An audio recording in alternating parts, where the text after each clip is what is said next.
अरे तहुआ बे संडे के महुआ हबो मजा लेबो दुनो झन रौनी डेमबो। तहुआ बे संडे के महुआ हबो मजा लेबो दुनो झन रौनी डेमबो। फेमस हो जाबे गोरी तहु संगे संगमबो मन भर के मजा लेबो मिरौनी डेमबो। फेमस हो जाबे गोरी ता इंस्टाग्राम वो मन भर के मजा लेबो मिरौनी डेमबो।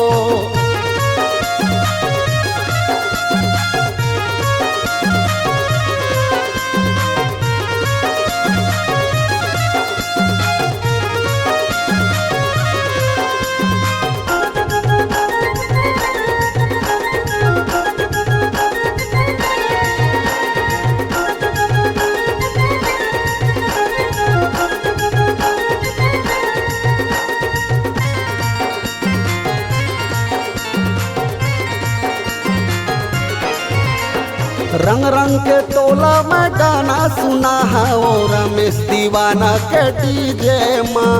मन भर के टोला में गार्डन घूमा है वो कोका कोला ठंडा पी के ना।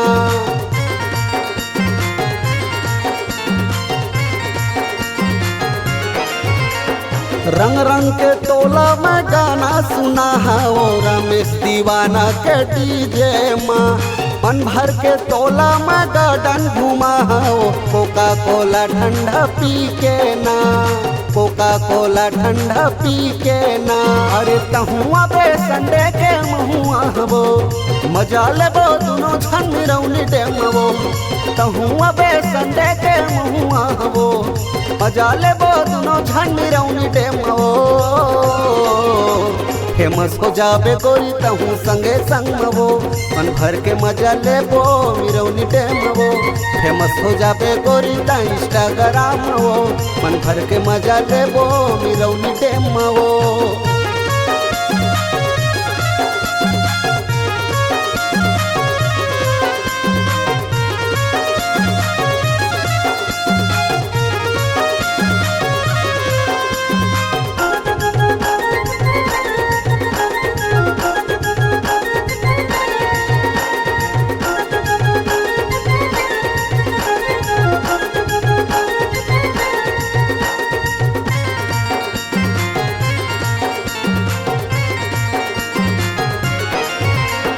सुरतारा खेरबे नाम मोरो महू इष्ट के दीवाना वो।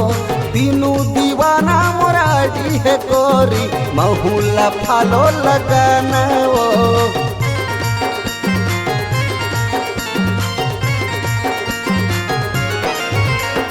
सुरतारा खेरबे नाम मोरो महू इष्ट के दीवाना वो। तीनू दीवाना मोराडी है गोरी महूला फालो लगाना वो। महूला फालो लगाना वो। अरे तहुआ बे संडे के महुआ हबो मजा लेबो दुनो झन रौनी डेमबो। तहुआ बे संडे के महुआ हबो मजा लेबो दुनो झन रौनी डेमबो। फेमस हो जाबे गोरी तहु संगे संगमबो मन भर के मजा लेबो मिरौनी डेमबो। फेमस हो जाबे गोरी ता इंस्टाग्राम वो मन भर के मजा लेबो मिरौनी डेमबो। अरे तहुआ बे संडे के महुआ हबो मजा लेबो दुनो झन रौनी डेमबो। तहुआ बे संडे के महुआ हबो मजा लेबो दुनो झन रौनी डेमबो। फेमस हो जाबे गोरी तहु संगे संगमबो मन भर के मजा लेबो मिरौनी डेमबो। फेमस हो जाबे गोरी ता इंस्टाग्राम वो मन भर के मजा लेबो मिरौनी डेमबो। फेमस हो जाबे गोरी तहु संगे संगमबो मन भर के मजा लेबो मिरौनी डेमबो। फेमस हो जाबे गोरी ता इंस्टाग्राम वो मन भर के मजा लेबो मिरौनी डेमबो।